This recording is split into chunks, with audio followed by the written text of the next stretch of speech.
નમસ્કાર. દિવસભરના તાજા સમાચારોમાં તમારું સ્વાગત છે. તમારી સાથે હું છું પિનલગીરી ગોસ્વામી. સમાચારો વિસ્તારથી જાણીએ એ પહેલા મહત્વના સમાચારો ઉપર એક નજર. નમસ્કાર મિત્રો, મહત્વની હેડલાઇન્સ ઉપર નજર નાખીએ તો પૈસા આપશો તો મેમો નહીં મળે. એક વિડીયો વાયરલ થયો છે જેમાં TRB જવાન પૈસા લેતા રંગે હાથ ઝડપાયો હતો. સોશિયલ મીડિયામાં લાંચા અધિકારીઓની પણ હવે પોલ ખુલી જવા પામી છે. ત્યારે આગળ વાત થશે ધારાસભ્યના કાર્યક્રમમાં દુષ્કર્મના આરોપીએ સ્ટેજ ઉપર ચડીને મજા લૂંટી હતી. આગળ વાત થશે છોટાઉદેપુરમાં આરોગ્ય વિભાગનો ચોંકાવનારો નિર્ણય સામે આવ્યો છે. ત્યારે વાત થશે વડનગરના પ્રાચીન હાટકેશ્વર મંદિરમાં લેઝર સાઉન્ડ શો થશે. આગળ વાત થશે દેશની શિક્ષણ વ્યવસ્થા RSSના હાથમાં છે તેવું નિવેદન સામે આવ્યું છે. ત્યારે વાત થશે મોરબીમાં 1000 કરોડના વિકાસ કામો થશે. આગળ વાત થશે UCCનો લઘુમતી સમાજ દ્વારા વિરોધ વ્યક્ત કરવામાં આવ્યો છે. વાત છે રાજકોટની. આગળ વાત થશે સુરતથી ખૂબ સુંદર અને સારા સમાચાર સામે આવ્યા છે. ત્યારે વાત થશે સાંસદોના પગારમાં વધારો થયો છે. આગળ વાત થશે મોરબીમાં દબાણ હટાવવાની કામગીરી હાથ ધરવામાં આવી છે. ત્યારે વાત થશે અમદાવાદ મુંબઈ વચ્ચેની 33 ટ્રેનો રદ કરી દેવામાં આવી છે. હવે મિત્રો સમાચારો વિસ્તારથી. બુલેટ ટ્રેનની કામગીરીમાં 600 ટનનું વિશાળકાય કેન્દ્ર ક્રેન ધરાશાયી થતાં સૌથી વ્યસ્ત ટ્રેન ટ્રેક છેલ્લા 16 કલાકથી બંધ છે, જેના કારણે મુસાફરોને ભારે હાલાકી ભોગવવાનો વારો આવ્યો છે. મુંબઈથી અમદાવાદનો રૂટ કેન્સલ કરવાની ફરજ પણ પડી છે, જેમાં અમદાવાદથી મુંબઈ જતી 33 જેટલી ટ્રેનો કેન્સલ કરી દેવામાં આવી છે. આ સિવાય વંદે ભારત, શતાબ્દી, ગુજરાત એક્સપ્રેસ સહિતની ટ્રેનો રદ કરાઈ છે. વંદે ભારત માત્ર વડોદરા સુધી દોડશે. મિત્રો, અન્ય મહત્વના સમાચારની વાત કરીએ તો મોરબીમાં દબાણ હટાવવાની કામગીરી હાથ ધરવામાં આવી છે. મોરબી મહાનગરપાલિકામાં સરકારી જમીન પરથી દબાણ હટાવવાની કાર્યવાહી શરૂ કરવામાં આવી છે. રિલીફનગર અને અરુણોદય વચ્ચેની સરકારી જમીન પરથી દબાણો દૂર કરવામાં આવ્યા છે. બુલડોઝરની મદદથી આશરે 20 જેટલા નાના અને મોટા કાચા અને પાકા દબાણો દૂર કરવામાં આવ્યા છે. આ કાર્યવાહીથી સરકારી જમીન મુક્ત કરવામાં આવી છે. મિત્રો, અન્ય મહત્વના સમાચારની વાત કરીએ તો સાંસદોના પગારમાં વધારો થયો છે. મોદી સરકારે એક મોટી જાહેરાત કરી છે. સાંસદોના પગારમાં વધારો કરવામાં આવ્યો છે. સાંસદોનો માસિક પગાર પહેલાં 1 લાખ રૂપિયા હતો, જેને વધારીને 1,24,000 રૂપિયા પ્રતિ માસ કરવામાં આવ્યો છે. દૈનિક ભથ્થો 2,000 રૂપિયાથી વધારીને 2,500 રૂપિયા કરવામાં આવ્યો છે.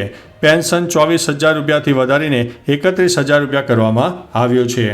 મિત્રો, અન્ય મહત્વના સમાચારની વાત કરીએ તો સુરતથી સારા સમાચાર સામે આવ્યા છે. સુરતના હીરા ઉદ્યોગકારો માટે કામના સમાચાર છે. 12 પ્રકારના હીરાના ભાવમાં વધારો કરવામાં આવ્યો છે, તેથી રત્ન કલાકારો માટે રાહતના સમાચાર છે. રેપા પોર્ટે રાઉન્ડ આકારના હીરાના ભાવમાં વધારો કર્યો છે. મળતી માહિતી અનુસાર 2025માં જાન્યુઆરીથી હીરા માર્કેટ રિકવરી મોડમાં જોવા મળ્યું છે. હવે રત્ન કલાકારોને બીજી સાઈડના હીરાના ભાવમાં પણ વધારો થશે તેવી આશા છે. મિત્રો, અન્ય મહત્વના સમાચારની વાત કરીએ તો UCCનો લઘુમતી સમાજ દ્વારા વિરોધ કરવામાં આવ્યો છે. રાજકોટમાં UCCનો લઘુમતી સમાજ દ્વારા વિરોધ કરવામાં આવ્યો છે. વાંકાનેરના કોંગ્રેસના પૂર્વ ધારાસભ્ય અને મુસ્લિમ સમાજના આગેવાન મોહમ્મદ જાવેદ પીરજાદાએ કહ્યું છે કે લઘુમતી સમાજને ટાર્ગેટ કરવા માટે જ આ કાયદો રાજ્ય સરકાર લાગુ કરવા માટે જઈ રહી છે. બંધારણમાં કાયદા વિશે મરજિયાતનો ઉલ્લેખ છે. જો બહુપત્નીત્વની વાત છે તો આદિવાસીઓને શા માટે બાકાત રાખવામાં આવી રહ્યા છે? આ માત્ર વાહવાહી લૂંટવાની સરકારની વાત છે. મિત્રો, અન્ય મહત્વના સમાચારની વાત કરીએ તો મોરબીમાં 1000 કરોડના વિકાસ કામો. મોરબી જિલ્લામાં વિકાસની વરજા જોવા મળશે. મુખ્યમંત્રી ભૂપેન્દ્રભાઈ પટેલની વિશેષ ઉપસ્થિતિમાં જિલ્લામાં વિકાસ કામોને વેગ આપવા માટે મહત્વપૂર્ણ કાર્યક્રમનું આયોજન કરવામાં આવ્યું છે. આ કાર્યક્રમમાં મોરબી શહેર અને જિલ્લામાં કુલ 1000 કરોડથી વધુના વિકાસ કામોનું લોકાર્પણ અને ખાતમુહૂર્ત કરવામાં આવશે. કાર્યક્રમને સફળ બનાવવા માટે ભાજપના સંગઠન દ્વારા વિવિધ મંડળોની બેઠકોનું આયોજન પણ કરવામાં આવી રહ્યું છે. મિત્રો, અન્ય મહત્વના સમાચારની વાત કરીએ તો દેશની શિક્ષણ વ્યવસ્થા RSSના હાથમાં છે. જંતર મંતર પર રાહુલ ગાંધીના નેતૃત્વમાં ઇન્ડિયા ગઠબંધનના વિદ્યાર્થીઓ સંગઠનોએ સોમવારે દેશભરમાંથી બેરોજગારીના મુદ્દા સામે વિરોધ પ્રદર્શન કર્યું હતું. આ વિરોધમાં NSUI, AISA, SFI, AISF, MSF અને CRJD સંગઠનો જોડાયા હતા. રાહુલે કહ્યું છે કે એક સંગઠન ભારતના ભવિષ્ય, શિક્ષણ અને પ્રણાલીને નષ્ટ કરવાનો પ્રયાસ કરી રહ્યું છે. તેનું નામ છે RSS. સત્ય એ છે કે આપણી શિક્ષણ પ્રણાલી ધીમે ધીમે તેમના હાથમાં જઈ રહી છે. મિત્રો, અન્ય મહત્વના સમાચારની વાત કરીએ તો વડનગરના પ્રાચીન હાટકેશ્વર મંદિરમાં લેસર સાઉન્ડ શો થશે. વડનગરનું પ્રાચીન હાટકેશ્વર મંદિર લાઇટ એન્ડ સાઉન્ડ શોથી ઝગમગી ઉઠશે.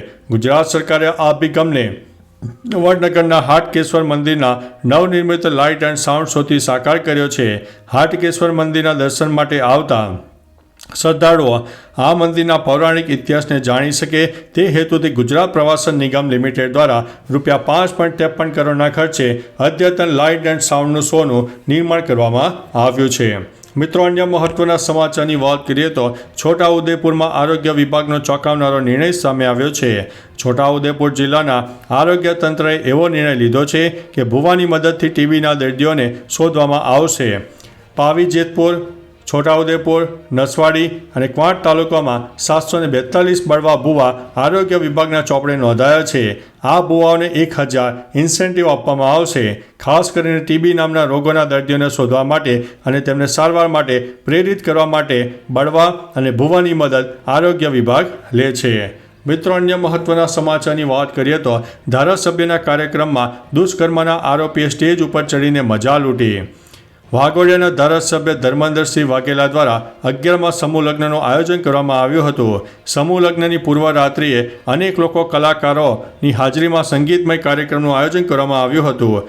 હજારો લોકોની હાજરીમાં આયોજિત કાર્યક્રમમાં દુષ્કર્મ કેસોની આરોપી આકાશ ગોયલ સ્ટેજ ઉપર પહોંચી ગયા હોવાનો વિડીયો પણ સામે આવ્યો હતો. મિત્રો, અન્ય મહત્વના સમાચારની વાત કરીએ તો પૈસા આપશો તો મેમો નહીં મળે રાજ્યમાં. સોશિયલ મીડિયા પર લાંચિયા પોલીસ કર્મીઓની સ્ટોરી જોઈ અને સાંભળી હશે. ગુજરાતમાં હવે પોલીસને લાંચ આપશો તો તમને મેમો નહીં મળે. વાયરલ વિડીયોમાં જોઈ શકાય છે. વિડીયોમાં દેખાય છે કે એક ટેમ્પો ચાલકને પોલીસે અટકાવ્યા અને તેમની પાસેથી પૈસા લીધા. મેમો પણ આપ્યો નહીં હોવાનું કબૂલી રહ્યા છે. લાલચુ કર્મીઓ પૈસાના ભૂખ્યા હોય તેમ ઉઘાડી લૂંટ ચલાવે છે.